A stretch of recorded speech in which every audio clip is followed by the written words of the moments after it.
know the name, but we don't know the contribution that he did. So, ladies and gentlemen, you are welcome. This is the first of such a lecture and definitely not the last. I am then going to request that you all rise to observe a moment of silence.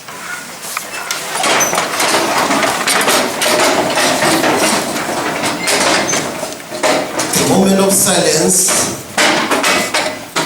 is to recognize the sacrifices that were done by those that came before us, that shed their blood for our freedom.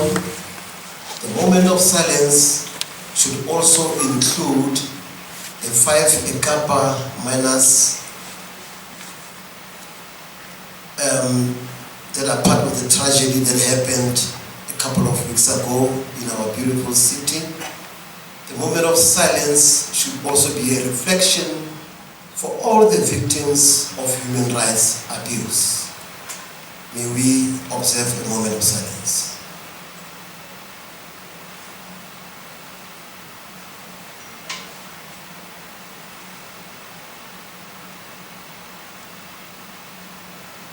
Thank you very much. You may be seated.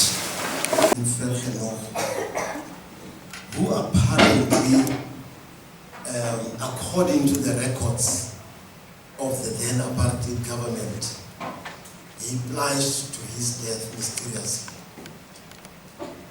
He suffered the same fate as other people of his generation, like Ahmed Timol, who apparently also mysteriously fell from the 10th floor of the Joburg Central Police Station, including people like Matthews Mandela, who also apparently threw himself out of a window of the same building a number of years ago. But those are stories that we grew up hearing, that our heroes did that. Now, this lecture is probably going to demystify all those stories that we had in the past.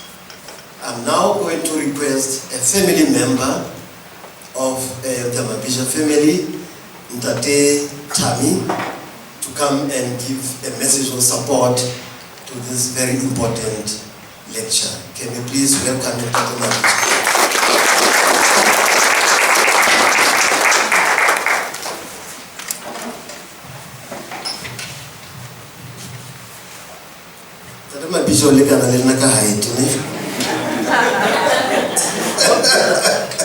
That's the only time I get to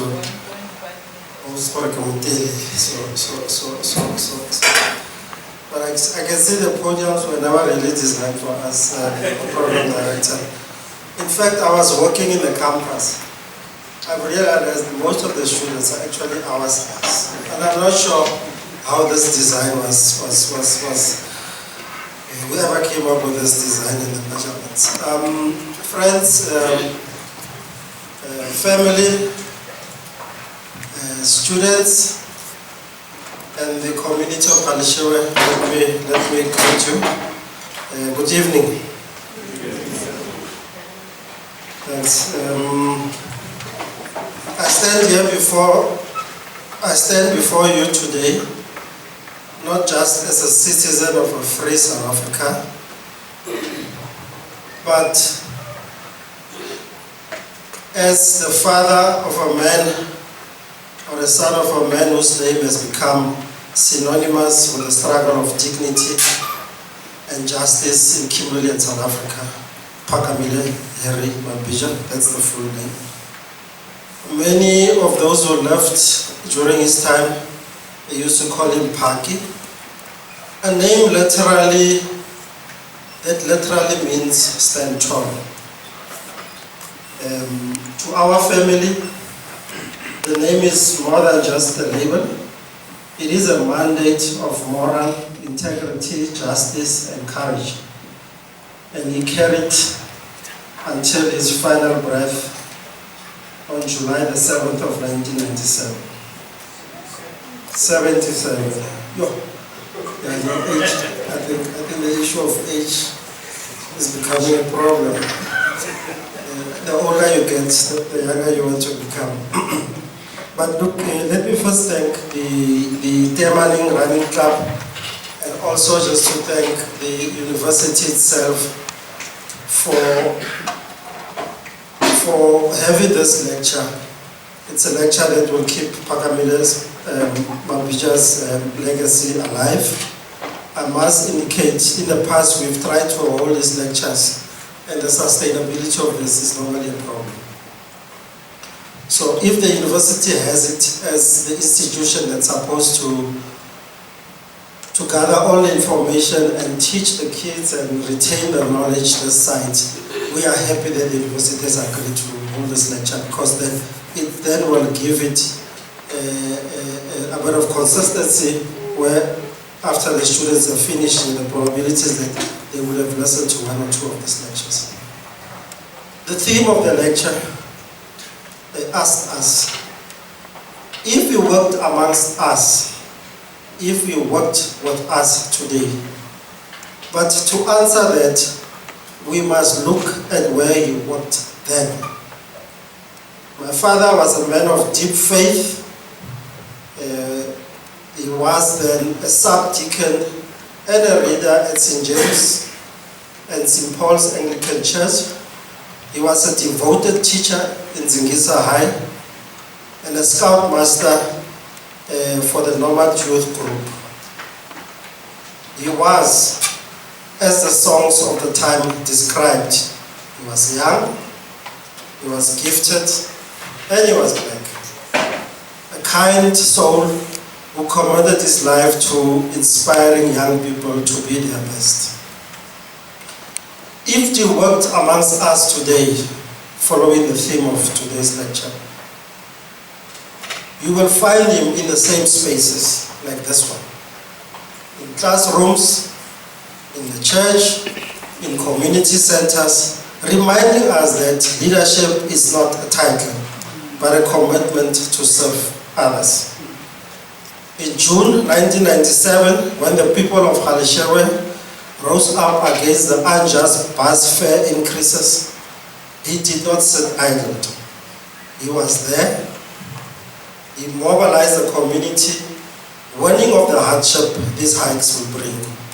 For this act of selfless leadership, he was snatched away by the security police on June the 27th and charged under the Riot Assembly Act. If he worked amongst us today, he will ask us if we are still standing tall against the modern injustices that weigh on our people. He will challenge us to be committed community leaders and selfless patriots in our own rights. For 30 years or so, the police station, which we call the Transvaal Police Station, reminded that on Tuesday afternoon, that's when this did happen. But today, the landscape of Kimberley has changed. The very street where he was taken, formerly known as Transvaal Road, has been renamed Phakamile Mabija Road. This renaming was an honor and a statement that the kind soul murdered in the dark is now honored in the light. We acknowledge that this journey of trying to get justice for Phakamile Mabija has not been an easy one. As you know, there is a commission sitting. Those who watch TV, they know about the Kampepe Commission. This commission is trying to unravel the problems that were there for the NPA necessarily to take forward these cases. So there is those problems, we acknowledge it. I must indicate lately the NPA has been keeping the family up to date with regards to those processes. And I must say it's only in the past 1.5 years. So what has happened between when the Truth and Reconciliation set and 1.5 years back, not much has happened, just to indicate. And you can see that on TV as we look into this Kampepe Commission. I must indicate that the family is still hopeful that there will be an inquest just to gather sufficient information to make sure that those who are responsible are brought to justice. There was an inquest in 1997, but there is zero document on that particular inquest, especially the information from the pathologist, a private pathologist, Dr. Mara, that performed and inspected the body of Phakamile Mabija. That disproved that the person really killed himself. So we are hopeful that these processes will still take place. That's why we are on the family. And that those who still have information, because most of them have passed on, will still bring additional information to such an inquest. His name is whispered in grief. His name is no longer whispered in grief. His name etched into the hearts of the city of Kimberley forever. If he worked with us today, he will tell us that the road that was named Phakamile Mabija, and that was named after him, should not just be a path of asphalt, but a path of purpose. He will tell us to never let such a tragedy happen again, and always stand tall, I think.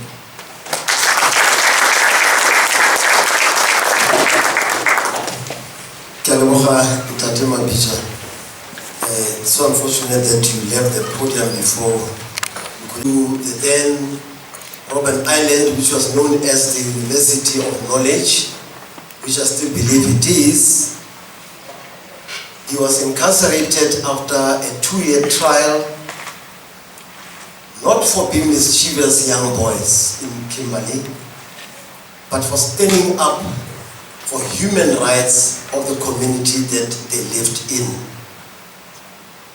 And 4 of them are still standing tall and still fighting for the human rights of the people of not only Kimberley but of the country. There was a group of young people, 5 of them, who were arrested and detained and sent for many years at the island. And one of them was Ndati Eugene Mokwasi. Second one, Ndati Neville Mushabakwe. I'm not sure if they are amongst us, if they are here. Ndati Eugene, are you in the midst? Ndati Neville? Unfortunately, they're not here. There was also Ndati Zenzele Hlatsoayo and the late Ben Fani. May his soul rest in peace. Ladies and gentlemen, may I introduce to you General Tipone, who's going to give us a lecture on Phakamile Mabija. Can we please welcome him?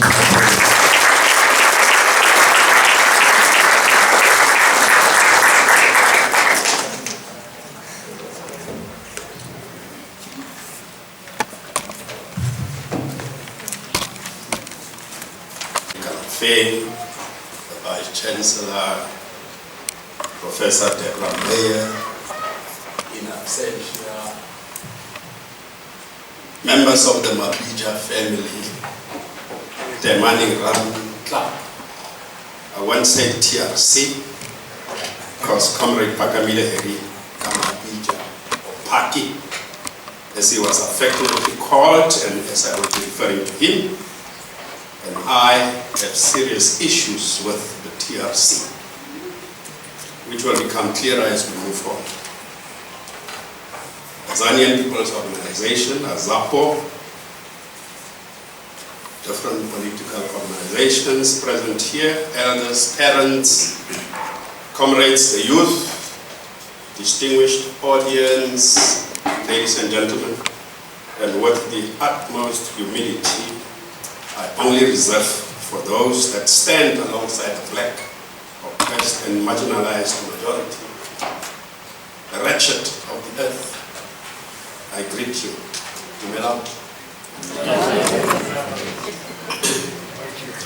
I extend my appreciation to the Manning Ram Club for inviting me to give this lecture on this, the 48th anniversary of Phaki's brutal murder on 7 July 1977. And to borrow from eminent Nigerian poet, novelist, artist, Professor Ben Okri, As we celebrate his life and his transition as an activist against the white, racist and apartheid capitalist regime to one of our guiding ancestors for justice and true freedom, not only in the settler colony known as South Africa, but in Africa and the world over. On the one hand, it is better to live for an idea that will die than to die for an idea that will live. For almost 32 years, this has been the song some of you seated here today have been singing and continue to sing.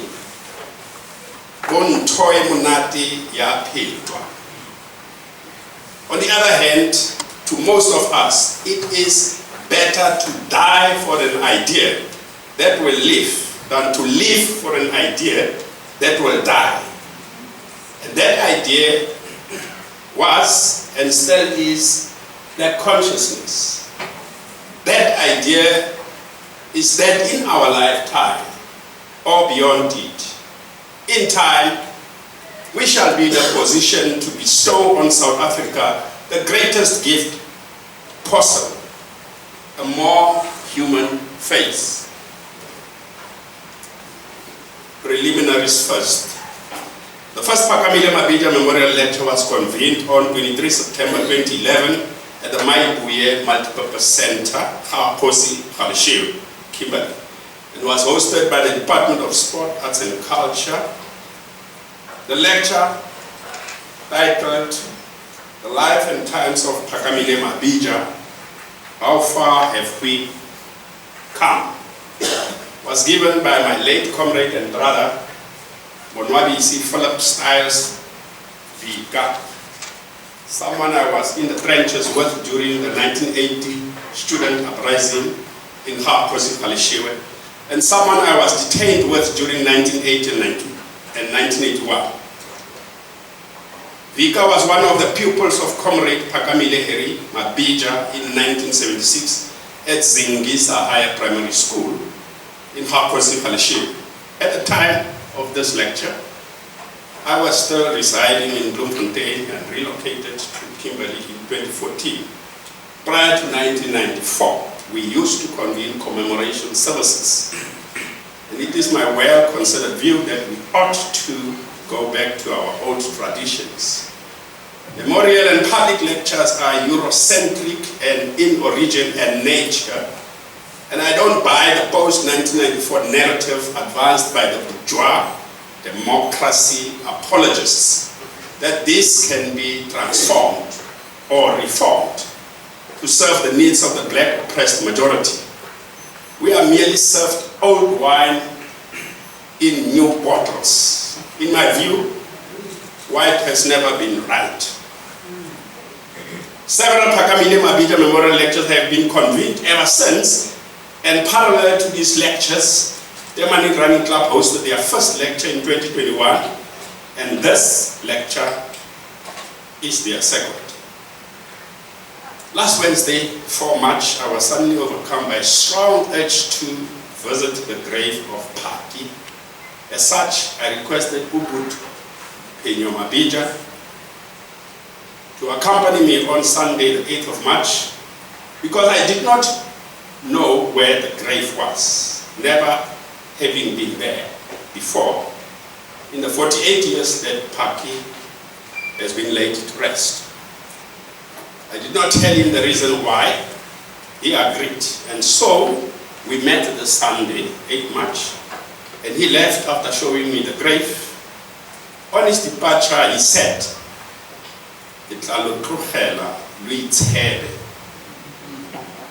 and that is exactly what I went to do, to speak privately to Plaatje, instead of always just speaking about him, and to seek his guidance.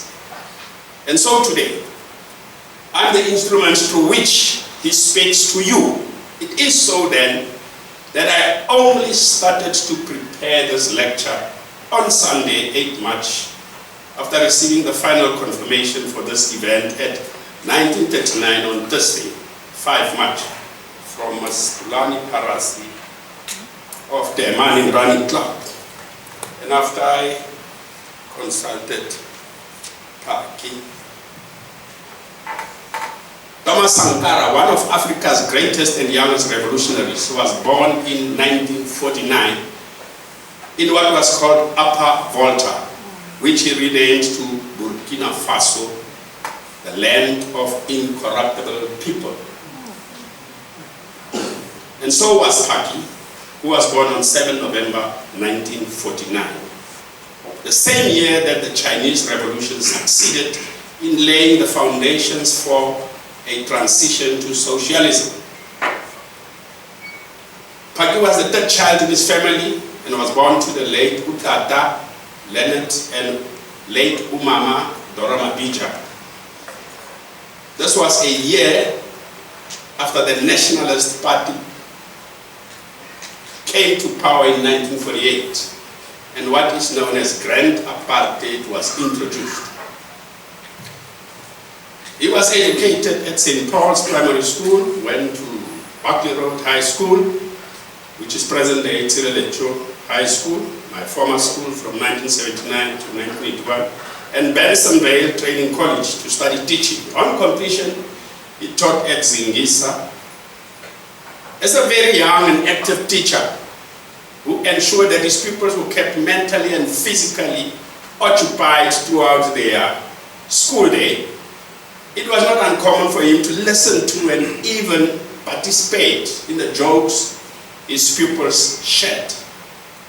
Those who knew you, Phakamile, from up close and personal, your eyes were one of your notable features, radiant with happiness or excitement, or bulging with anger behind those thick spectacles you wore most of the time.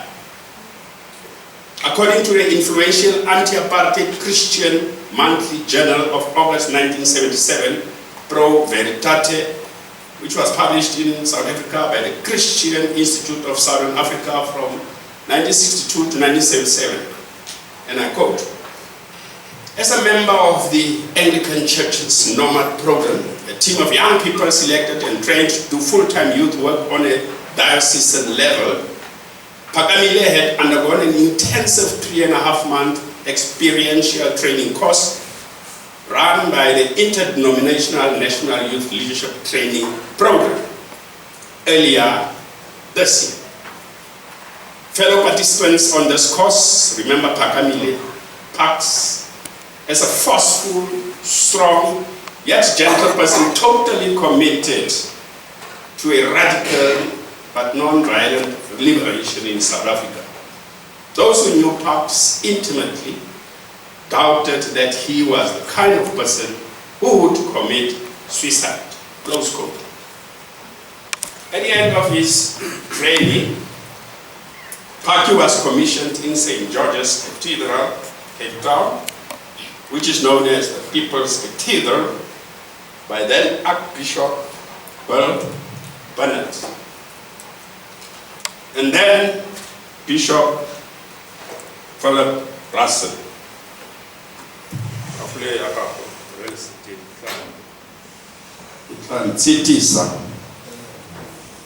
The weekend before his detention, Phakamile was running a youth leadership training weekend in Douglas.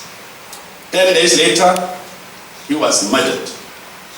On 19 October 1977, Black Wednesday, 19 black consciousness organizations were banned by the apartheid regime, including the Pro Veritate Journal, The World, and Weekend World newspapers. In a tribute by Comrade Moemedi Dipatisa on 1 December 2021, titled Tribute to a Great Sign of Azania and Liberation Theologian, Reverend Teoho Jeff Kala Musilane. He wrote, "The late Reverend Musilane was one of the products of the milieu of the Black Consciousness movement that was sweeping through the country during the 1960s. He entered the priesthood at the same time with his friends and homeboys, Stanley Ntwasa, Drake Tsinke, and Ananias Nduna Mbunzi. All four trace their roots to the famous St. James Parish in Kalshiwe. This is the church where many a young political activists in Kimberley and surrounds cut their political teeth, and to which also belonged notable black consciousness proponents and martyrs of our struggle, such as Phakamile Mabija and Jerry Mudisani. Close quote. Being conscious of his blackness, the black consciousness in him, Phakamile came to prominence in 1976 when he was forced by the white racist oppressors, like many teachers at the time, to teach his pupils in the language of the racist Afrikaans. According to Comrade Vika, as I reflected on some of the memorable interactions I had with this rather short giant, what he said to us one afternoon got me to understand that his political consciousness, and particularly his embracing of black consciousness, evolved during and after the time when he was our teacher at the primary school. I remember him asking a rather noisy group of us why we, as black kids, insist on being noisy and disorderly, whereas white children at white schools behave orderly during classes and during breaks.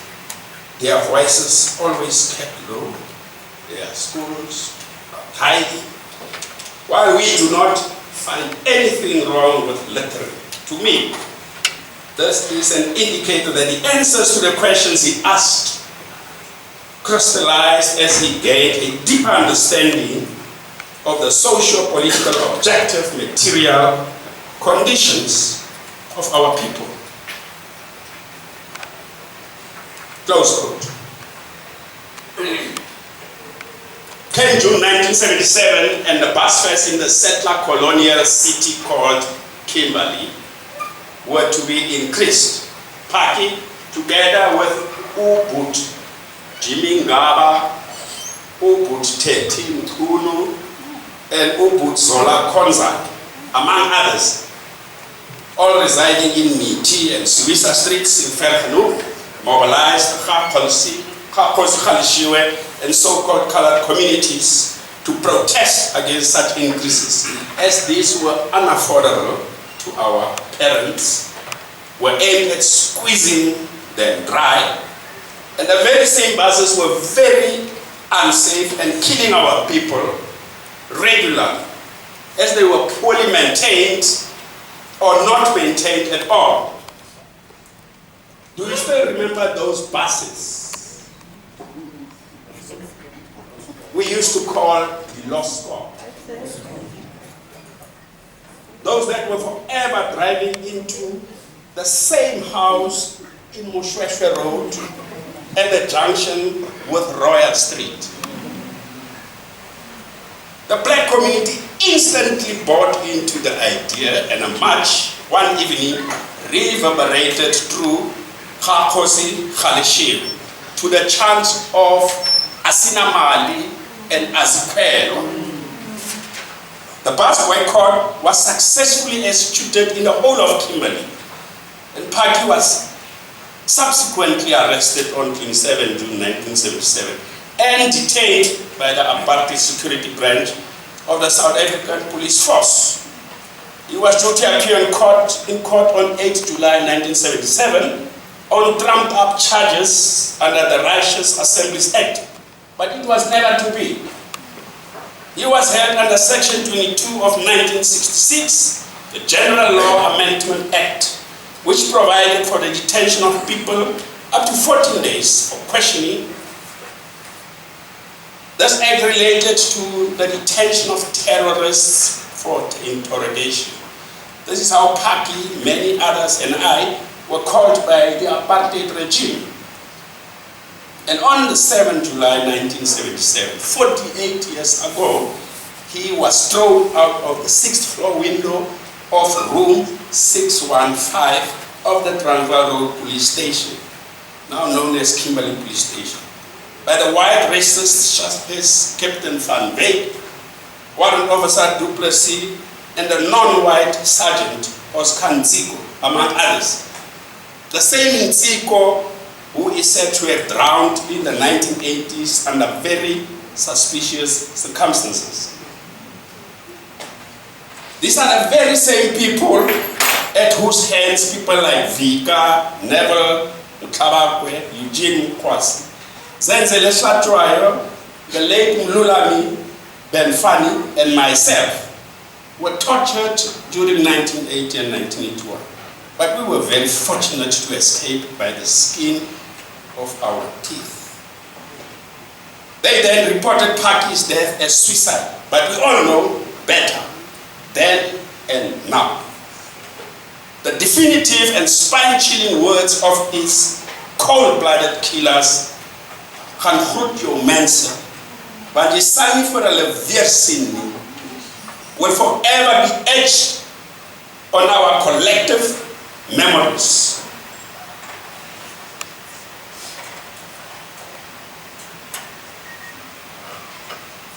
A sham inquest into Phaki's death was conducted in the Kimberley Magistrate Court from 1 August and concluded on 9 September 1977. With a verdict by the magistrate Boyson that Phaki committed suicide by jumping through a window of room 615 on the 6th floor of the police offices in Transvaal Road. And no one was responsible for his death. Senior counsel for the police, Basson, suggested that Phaki had led a double life, pretending to be a church worker,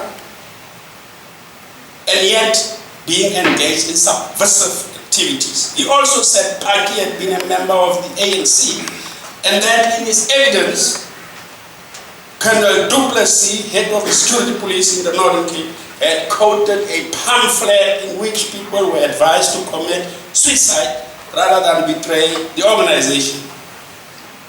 At the 2017 reopened inquest into the death of Comrade Ahmed Isop Timor, the former Minister of Intelligence Services, Ronnie Castros, rubbished claims that the SAP or ANC ever gave any instruction to its members when detained to commit suicide rather than betray the organization. Similarly, the former minister in the office of Thabo Mbeki, the late Isop Ahad, refuted the allegations that suicide was ACP ANC policy. These allegations were made by the security branch at that 1972 inquest into the death of Timor, and repeated at Phaki's inquest 5 years later. In the 1972 inquest, the magistrate concluded, and I quote, "Ek is van mening dat Timor selfmoord gepleeg het, omdat hy besef het dat die getuienis teen hom verdoemend was en dat hy vir baie jare tronk toe sou moes gaan. Daarbenewens is dit ook bekend dat communiste eerder selfmoord pleeg voordat hulle enige inligting aan die polisie verstrek." Close quote. In Oranje Afrikaans. Hierdie Landros het 'n klomp plak gepraat.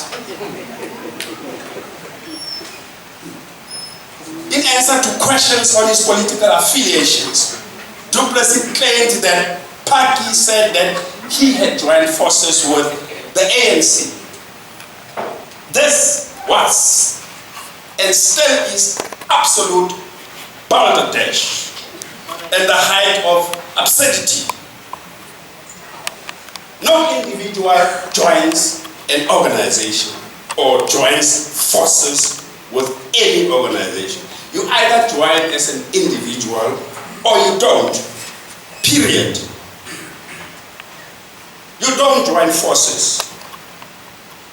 That he was a member of the ANC and that people were advised to commit suicide rather than betray the organization is also a lot of crap.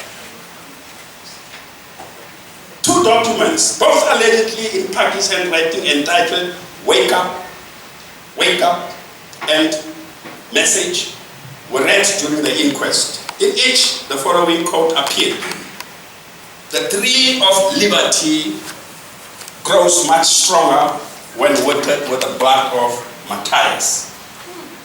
During the cross-examination of Du Plessis, senior counsel for the Mabija family, Mr. Unterhalter, referred to Paki's words in Wake Up, which read, I quote, "How shall I respond to a word which defines me as a non-person? We cannot commit suicide. We have to fight back." Close quote. And he put it to Du Plessis that this was inconsistent with his theory that Paki had committed suicide.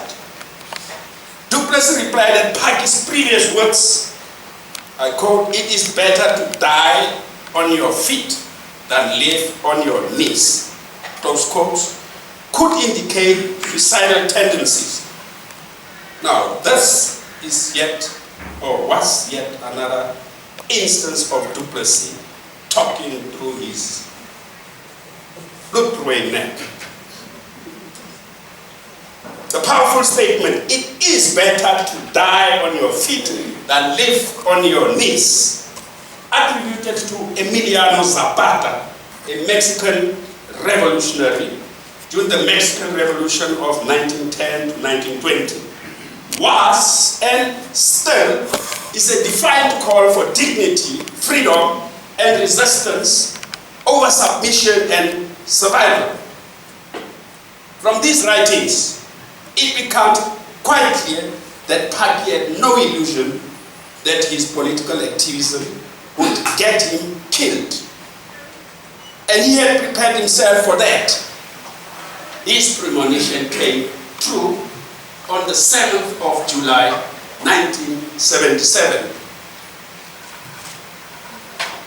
Paki was laid to rest on 16 July 1977 when a massive crowd attended his funeral, raised clenched fists and shouts of "Amandla" and "Power" reverberated through the Abantu Batu cemetery in Khakosi, Khalishe.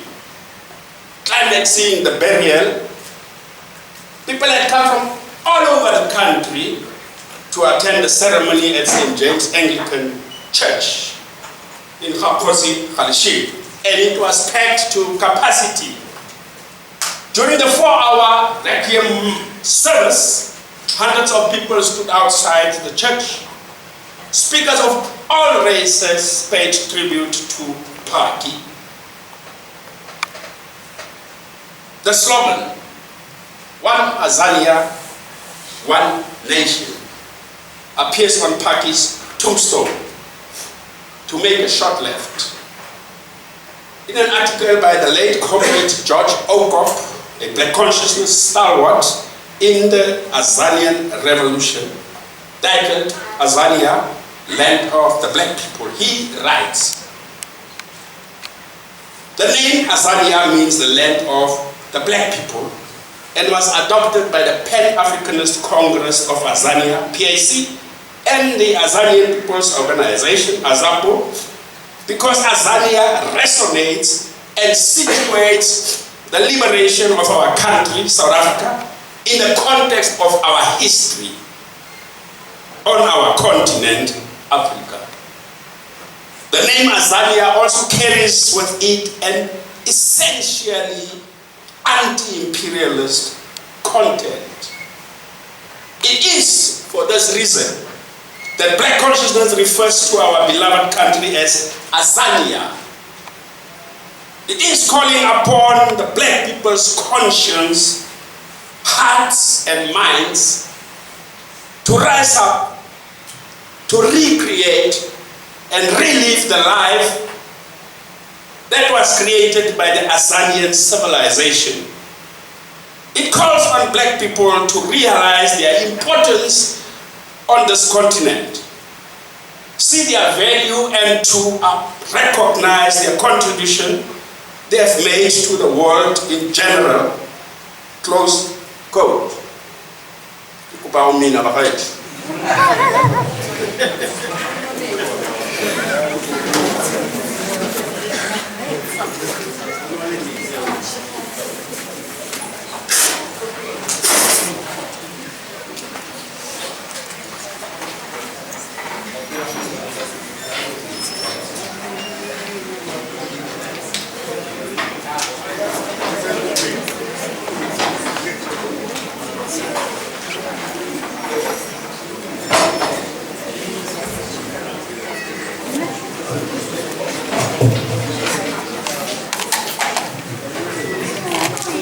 Contrary to those who are so fond of sanitizing our liberation struggle history, in appeasing their apartheid masters and in furtherance of their counter-revolutionary agendas, the name Azania does not refer to the land of slaves.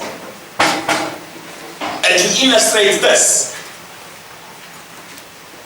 not that we need any affirmation.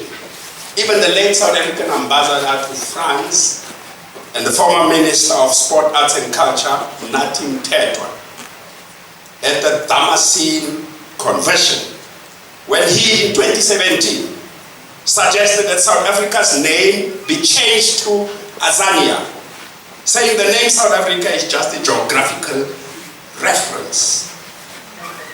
In August 2018, with the passing of Umama Zondiwe Veronica Sobukwe, he went further to refer to her as Mother of Azania, which indeed she was.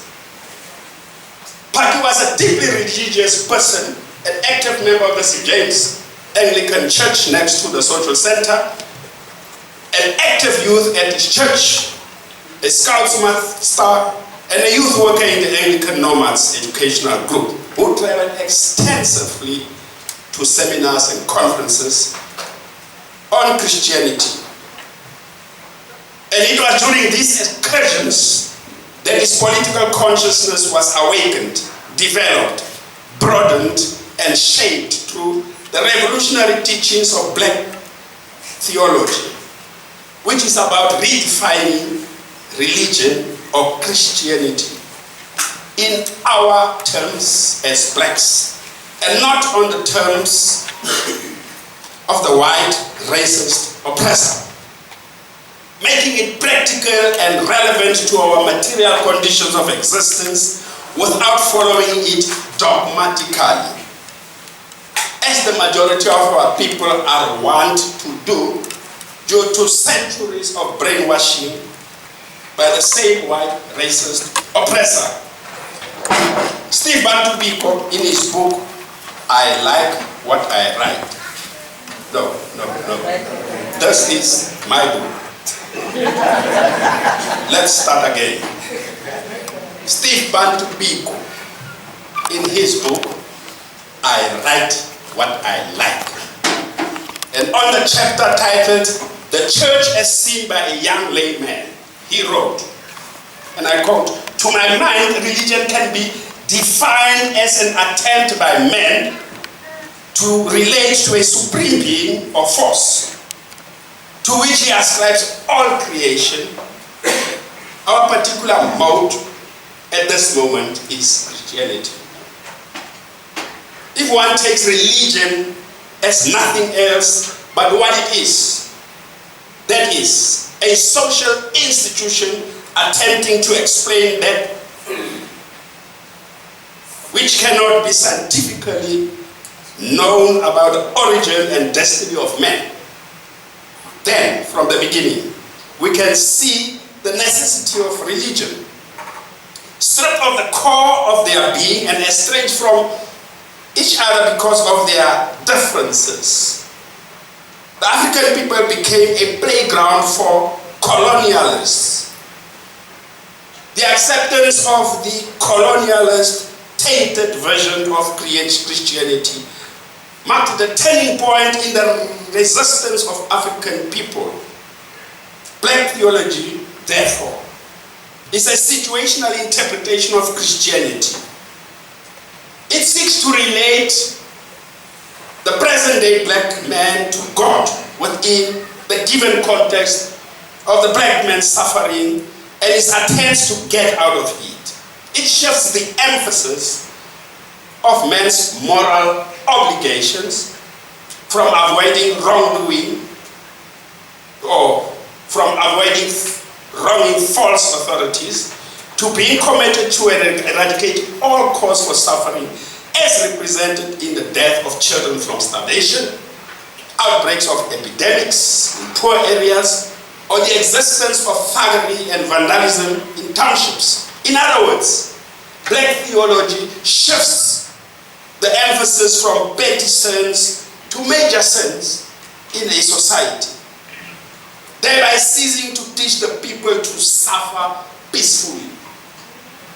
Finally, I would like to remind the black ministry, and indeed all black people, that God is not in the habit of coming down from heaven to solve people's problems on earth. It is not. In a country that teeters on the brink of near total collapse, is almost fatally divided and hence precariously on the precipice of a failed state because of the ever-rise, incredible ineptitude, corruption and arrogance of the myopic and megalomaniacs which some of you fondly call chief and leadership.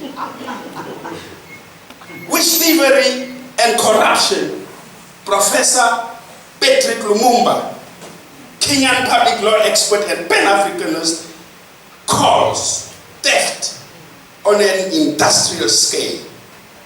The topic of my lecture is if he, Phakamile, walked with us today, if he walked with us, if he walked among us today, if he walked with us,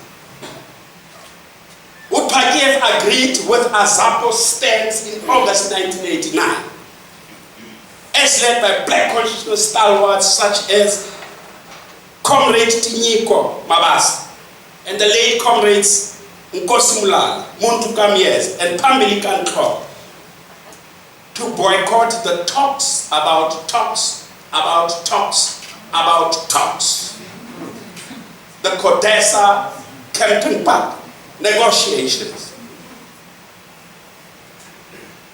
What Comrade Professor Itumeleng Musala refers to as the great betrayal of our people at Kempton Park between 1990 and 1993, which exposed the long incoming ideological and political bankruptcy, the outcome of which resulted in the sellout settlement of 1994 and the bourgeois democracy we have today.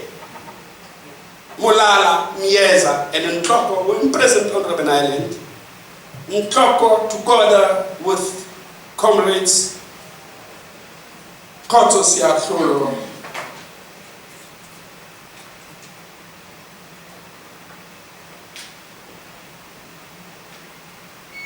they taught me on Robben Island all about black consciousness. They taught me all about our struggle for liberation. They taught me all about politics. They taught me all about political theory. And they taught me all about the makings of and the making of revolutions. If he walked among us today, if he walked with us, would Plaatje have testified before the toothless, time-consuming and money-wasting Truth and Reconciliation Commission, TRC, that gave false hope to our people only to reopen wounds that were healed or healing? If he walked among us today, if he walked with us, what would Plaatje's reaction have been to the appalling state of our so-called city that sparkles, Kimberley, including the non-existent services we experience from the municipality, which is currently running on autopilot because of the shenanigans going on there for the past few months. This equally applies to municipalities across the country. If you walked among us today, if you walked with us, what would Plaatje have made of the so-called state captures on the commission, or any commission for that matter? If you walked among us today, if you walked with us, what would Plaatje's reaction have been to the comments? And I quote, "People think that if there is no water, us, our families, we've got special water. We don't. In some instances, I had to go to a certain hotel so that I could bath and go to my commitments." If you walked among us today, if you walked with us, what would Plaatje's reaction have been, given that the settler colony known as South Africa is ranked as the most unequal country in the world, almost 32 years into bourgeois democracy? And if you walked with us today, if he walked with us, what would Plaatje's reaction have been at the current state of affairs in the Black consciousness movement? To these questions and many others, this lecture will seek to provide some of the answers. In doing so, I shall invoke the spirits of our great ancestors, Shirya Deng and Atsu Mado, a former Robben Island prisoner, Ushaka Kasenzangakon, and Luka Janki, Makolo Petoto and Khalishewe, both former Robben Island prisoners. Tsitsi Dipone, my paternal great-great-great-great-great-grandfather, and Mutharima Urapele, my maternal great-great-great-great-great-great-grandfather, including my parents, Uweditse and Pitumit, Nezinyanya Zakwa Twanini. I shall also invoke the spirits of comrades Utata Prof. Mangalisho Robert Sobukwe, Biko Solomon Kalushi Mahlangu, Martin Tembisile Chris Hani, Noktula Simelan, Ditiro Henry, Spiri Sisinyamos, Tony Ntsiko, Ivan Mchacheni, Lulani Benfani, Didimalang Pax Pitlo, and Sipo Majola. Furthermore, I shall take counsel from some of my elders, Professors Njabulo Ndebele, Mamketi Paki, Ben Okri, and Dr. Muzi Sikaka, Senior Counsel, some of Africa's leading lights and foremost scholars. And this I do in order for us to live here this evening with a clear understanding of the gentle giant that was Plaatje, and what our historical mission as blacks in this country was and still is today. In the words of Sikakane, and I quote, "Even though we know that truth is treason in empires of lies, we must tell the truth until it kills us. We have no choice. Truth we must tell, no matter the circumstances, and we must tell it today. It is the telling of uncomfortable truths that killed Biko. It is his courage of speaking what's unspoken that killed him. And when he took his last breath, he offered us his spirit of courage. We owe it to ourselves. We owe it to the black majority that lives on the margins of the human condition to speak it." Close quote. It is the telling of uncomfortable truths that killed Plaatje. We owe it to Plaatje. We owe it to Umakanda Kancele, a former Robben Island Pro. We owe it to Uhinza Kakauda. We owe it to Umama Victoria Nonyamezelo Mxenge.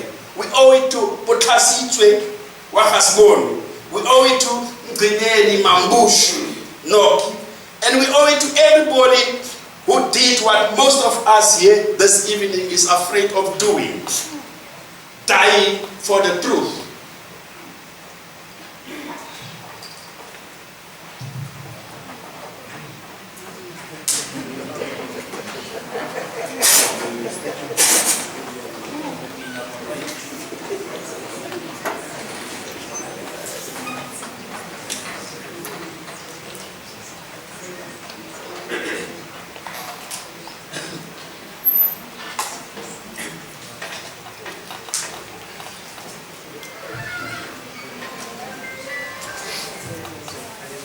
The Sharpeville Massacre of 1960, and not what is celebrated as Human Rights Day, due to the deliberate historical amnesia of people who suffer from a chronic inferiority complex. The June 16 uprising of 1976, and not what is celebrated as Youth Day by those who sold out to the Oppenheimers, the Ruperts, the Herzogs, and Manels, and massaging their racist and bloated egos. And your brutal death on 7/7/77, events all accompanied by the sheer brutality of subhumans that invaded our land and stooped to the lowest depths, robbing us of you, are all images that are both indelibly etched and embossed onto our collective consciousness. Events that awaken us to the sheer realities of the racial oppression and exploitation of the Boers. I was not even born in 1960 when our grandparents and parents, unarmed and peaceful, were mowed down in cold blood. And in 1976, I was a mere teenager as some of those slaughtered in Soweto, Langa, Nyanga, Guguletu, and elsewhere in the settler colony known as South Africa. If he walked among us today, if he walked with us, Papi would definitely have been part of the revolutionary decision to boycott the talks about talks. The Codesa Campton Park negotiations, which resulted in the sellout settlement of 1994, where we were promised a land of milk and honey, but instead, as things currently stand, it turns out to be sour milk and money laundering. Without the land, politically, economically, and socially, the Oppenheimers, the Ruperts, Herzogs, and Manels, and a smattering of triple BEE, Manchingilani, and tenderpreneurs affect and give effect to government policies that are implemented in order to hold sway over South African society in ways that further ensures that the majority of blacks remain landless, powerless, emasculated, and complete shells of themselves. These are the same triple BEE, Manchingilani, and tenderpreneurs Ndebele refers to in his essay, Ipindlela, Finding a Way Through Confusion, as, I quote, members of the new black elite who took up membership of the wealth-making class, driven by compelling visions of instant wealth, close quote. Since 1994, blacks have been deceived into believing that triple BEE was designed to advance them economically. Nonsense. The opposite is actually true, as you ought to have realized a long time ago. The idea of triple BEE was conceived as early as 1976, shortly after the June 16, 1976 Soweto uprising, when the Urban Foundation was established by the Oppenheimers, Ruperts, and Meners. Stop being bamboozled by the Louis Vuitton and BBL revolutionaries who sell you the ideas and policies of the Oppenheimers, Ruperts, Herzogs, and Meners, camouflaging them in revolutionary rhetoric and claiming them as theirs. Or they pretend to be mortal enemies of white monopoly capital during the day. But under the cover of darkness, they sip very expensive Henny Echirao whiskey and smoke very expensive Cohiba by Ekai cigars and their exclusive gated estates or exclusive game lodges. If you walked among us today, if you walked with us, Paki would not have testified before the toothless, time-consuming, and money-wasting tears that gave false hope to the oppressed, only to reopen wounds that were healing or about to heal, as it emerged from the testimony of top prosecutor Anton Ackerman at the Campepe Commission of Inquiry into the delay in investigation and prosecution of TRC cases on the 3rd of March 2026. A political solution was agreed to between de Klerk and Mbeki to avoid prosecutions. Ackerman concluded that this high-level interference was deeply offensive to the rule of law, leaving a legacy where the pursuit of truth was sacrificed on the altar of political convenience. Close quote. By the way, I also did not testify at the TRC. If he walked among us today, if he walked with us, Party's reaction would have been one of anger and revulsion at the appalling state of our so-called city that sparkles, Kimberley. His quest for freedom cannot be complete when, in this day and age, Kimberley is crumbling because of the dangerously inept and corrupt powers that are. At one point, I thought only eThekwini is broken after the 2021 July wanton riots and 2022 floods, in which 544 lives were lost and 40,000 people displaced, mostly blacks. Only to realize that those running the salt-like municipalities do not need floods and wanton riots to destroy the city.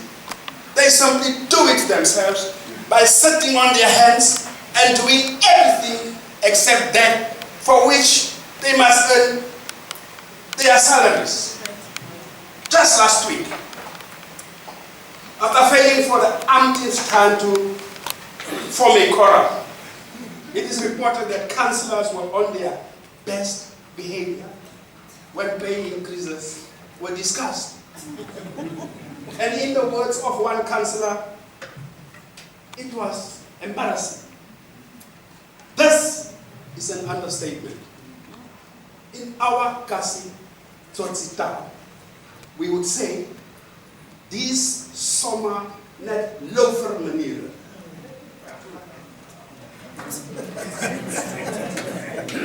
If he walked among us today, if he walked with us, but he would have taken the lead against the non-existent service we experience daily from municipalities across the country. This insatiable quest for freedom cannot be complete when, in this day and age, our communities continuously have to endure deliberately orchestrated or engineered service challenges because of the dangerously inept and corrupt councillors and officials who are competing with the APARTHEID Plaatje and Mabija, so-called community councillors of yesteryear, during the times of Temba William Nyati and Shulu Samuel Paki. Actually, today's councillors and officials operate at another level. So depraved are they and their demeanor is not made sure, as are their provincial and national counterparts right across different government departments. But we should take some comfort that there are some public servants that are doing their level best under the most difficult circumstances.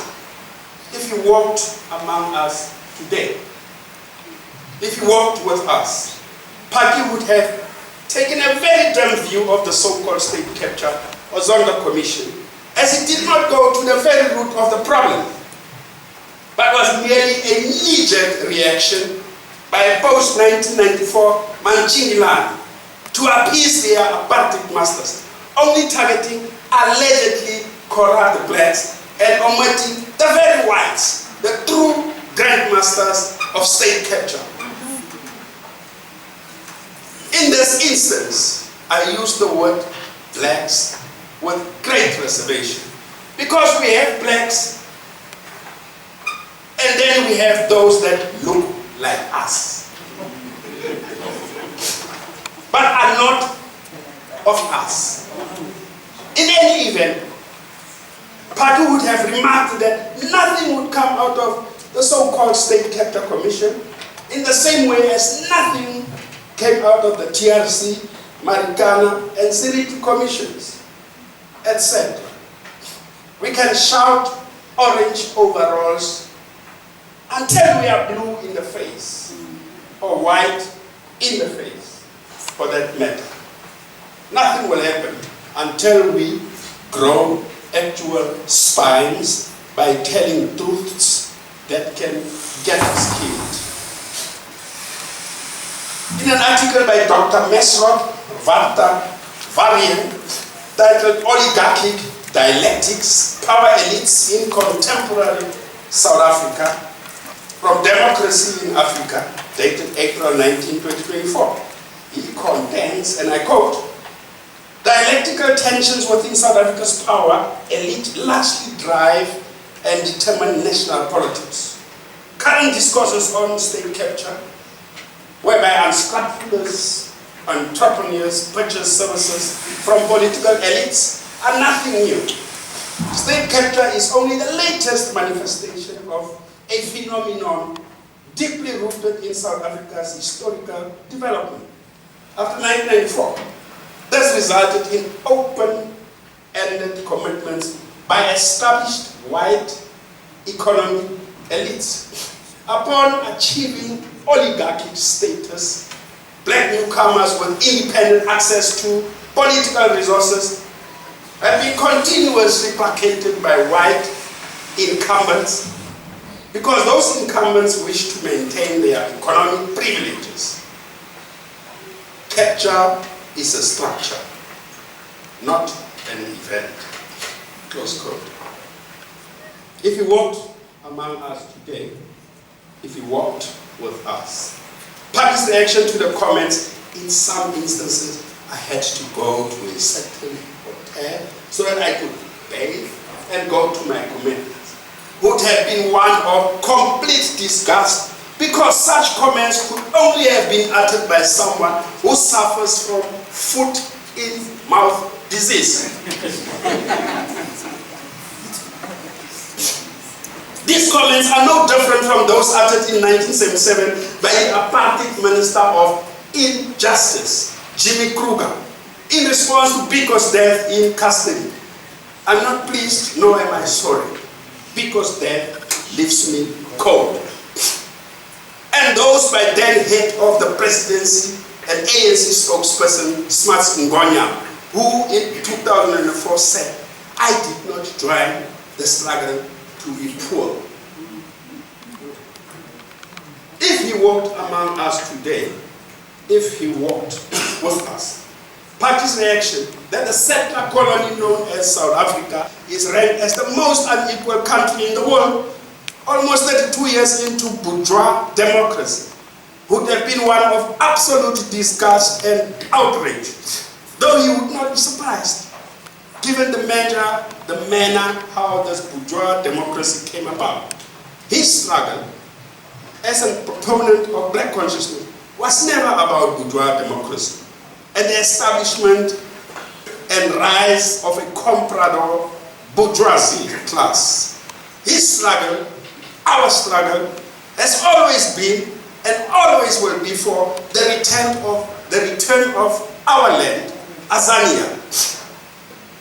And if he walked among us today, if he walked with us, Paki would have reacted with profound despair and utter desolation at the current state of affairs in the Black consciousness movement, given that the movement he sacrificed his life for is a shadow of its former magnificent self. Granted, he would say, that he knows the genesis of this state of affairs, which began in the mid-1980s, when the proponents of Black consciousness, BC, were hounded like dogs and necklaced because of their revolutionary and principled opposition to what ended in the pre- and post-1994 political sellout settlement.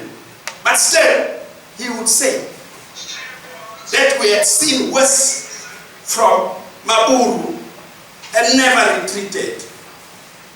The harder they came at us, the stronger we became.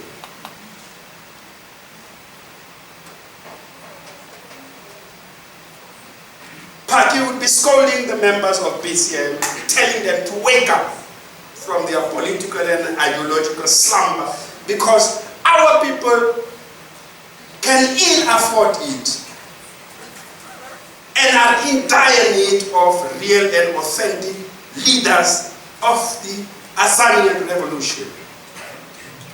The inequality trends in South Africa, a multi-dimensional diagnostic of inequality. Report number 031019, published in 2019 by Statistics South Africa, states, among other things, Africans have the highest unemployment rate and the lowest wages when they are employed. Infrastructure is poorly located, inadequate, and under-maintained. Our roads, rail, electricity, water, housing infrastructure, etc., being cases in point. Spatial divides, such as blacks living far away from their places of work, if they are working, hobble inclusive development. The economy is unsustainably resource intensive and not diversified. The public health system cannot meet demand or sustain quality, and there is inequality in the provision of health, with Africans being among the most vulnerable and with the lowest access to medical aid coverage. Public services are uneven and often of poor quality.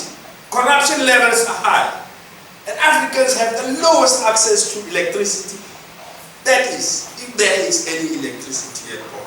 Close quote. To add insult to injury, the quality of our school education is practically non-existent. Don't mind the noise about the sham record-breaking 2025 matric results, supposedly the highest in the country's history. As Paki recently pointed out in an opinion piece titled "The Maths Behind the 88% Matric Pass Rate."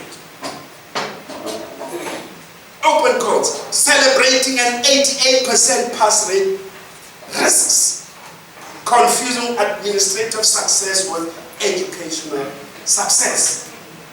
Administrative success benefits systems, officials, politicians, and reputations, but never the students. The system behaves as though we do not care about what happens after the finish line. If we did care, we would by now have internalized that youth unemployment is lowest in STEM-related fields, and that mathematics is the gateway to those fields. If we did care, we would have recognized that a 30% pass mark defeats the purpose of studying in the first place, because it certifies exposure rather than capability. And if we were honest, we would have confronted the fact that mathematical literacy functions as a slow intellectual poison. Close quote. By the way, STEM is an acronym for science, technology, engineering, and mathematics. Dr. Alexandra Dimitropoulou, in an article on the 5th of February 2026 in CEO World magazine titled South Africa's Wealth Paradox. Africa's richest economy tops the world in income inequality. Writes, the World Inequality Report 2026, released by the World Inequality Lab, paints a bleak and unambiguous picture. The top 10% of South Africans haul in somewhere between 66 and 70% of total national income. Top 10. The bottom half, 90%, they split about 6% among themselves. Wealth concentration is even more grotesque. The richest 10% control a staggering 86% of total personal wealth. The top 1% touches 55%. This isn't a gap, it's a canyon. And it's been widening for decades, despite the post-apartheid promise of a shared economic future. South Africa stands as the world's starkest case study of what happens when extraordinary wealth and crushing poverty coexist within the same borders, the same cities, sometimes the same streets. Close quotes. It is within the context, the understanding, and the interpretation of the thesis of Christianity, religion, or white theology at the time, and its antithesis, black theology, that we understand Phaki as we know him. Having found the answers to the questions his history posed, and armed with the revolutionary philosophy of black theology, a product of black consciousness, Phaki taught us that human beings are equal and that justice is fundamental to humanity. And it is not just a matter of law. Since men and women do make laws which they can change willy-nilly in order to serve their racist, inhuman, and corrupt practices. He taught us that there is evil as we experience it in our everyday lives through our oppression and exploitation. He taught us that different races can live together, to paraphrase Ockley. I dare add, as long as whites abide by our rules as blacks, once we have attained a truly free Azania, because, after all, this is our country, and if they chose not to, they could gladly return to the sea from whence they came. And as to why there is so much suffering, Phaki taught us it is because of the avarice and corruption of the white men and those among us, those that look like us but are not of us. These are the same Manchingilani of white monopoly capital, the powers that are, those that suffer from chronic self-hatred and self-negation as they oppress their own. And here I use the phrase their own with extreme caution. Phaki, our martyr, lived a life of purpose. He did not live for himself, but lived for black people, for humanity, and for the human race. Such are people who stand very tall and are remembered for generations to come. When he was alive, he walked very tall, lived life profoundly, proudly, and to its fullest during his very short life. He was deliberate in his actions in their quest for true liberation and true humanity. Phaki provided black people with leadership at a time when it was not fashionable to do so. Unlike most of the post-1994 Johnnies come lately, some of the odious peacetime revolutionaries, some of you fondly call chief and leadership. Nalumpitse fela chief kapo leadership. Don't like kitty sing.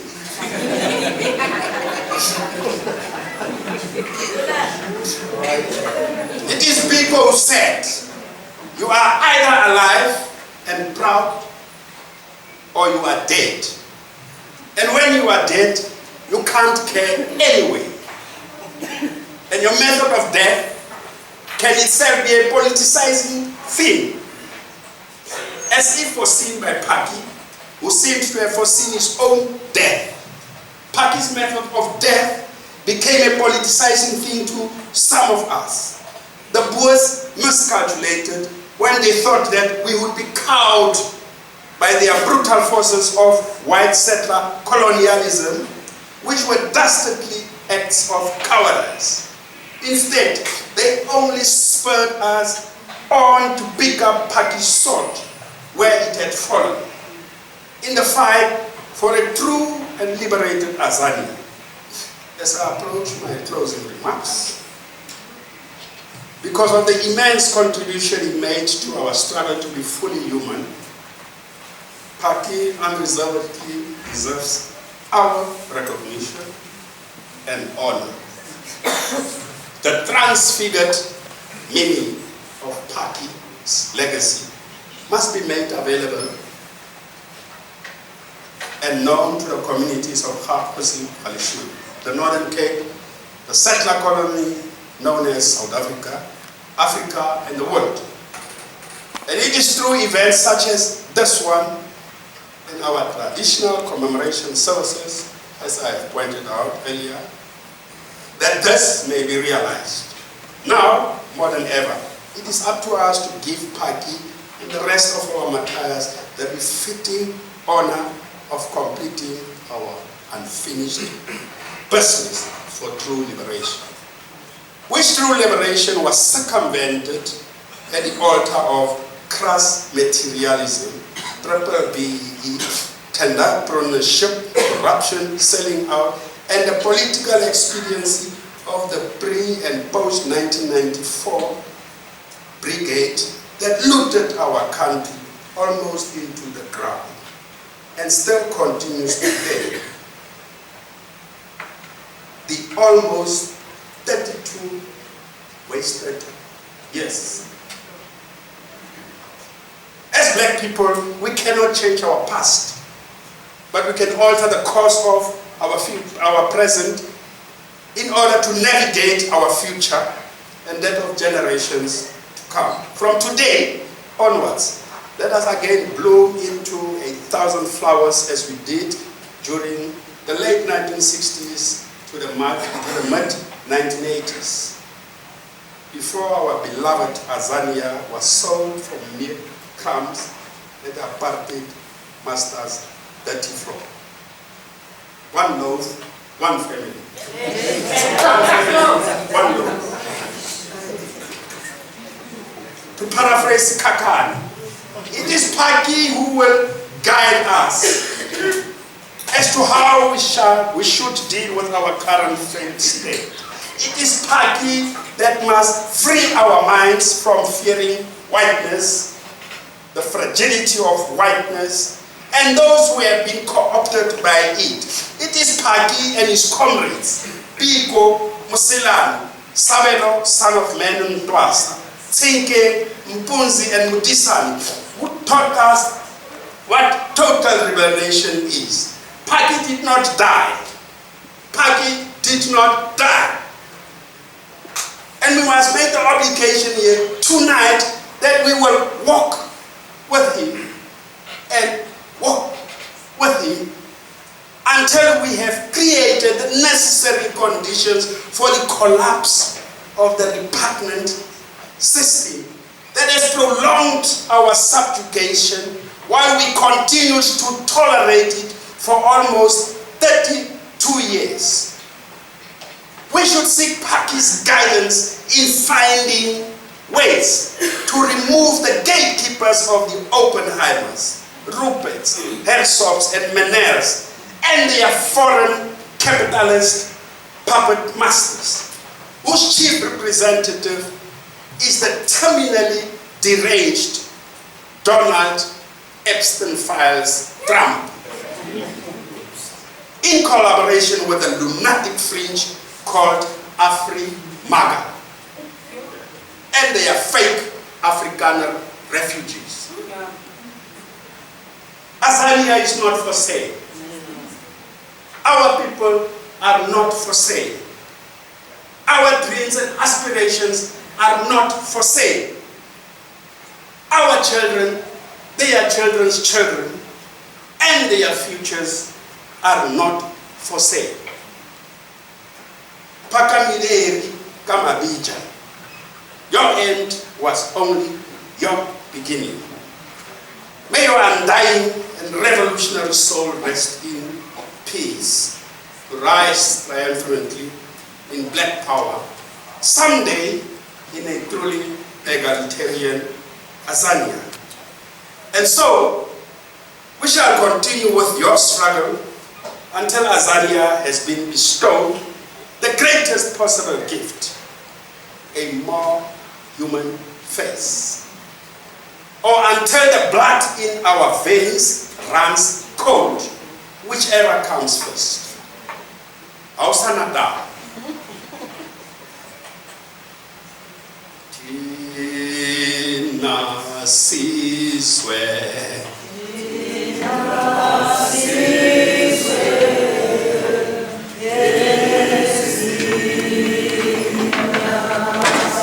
Sikalela.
sabakulandela Ngoma Vezi Khetwa Bingele Hlangeni Nqanqa. I thank you very much.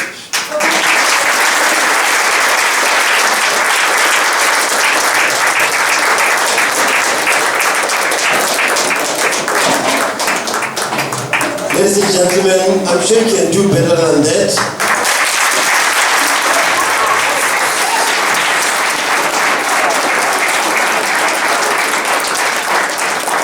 Thank you very much, General Dipone, for that very informative and inspiring lecture and for reminding us of where we come from. And for Chief, please don't chief the chief. Chief, please don't chief General. If you walked among us, if you worked with us, remember 7777. Without wasting a lot of time, because Africans are the son trek water. Ne tepi. Toro khatiano. The son trek water. I am, before I request vote of thanks by the Executive Committee of THEN-TRANSVAAL Club, I just have two announcements.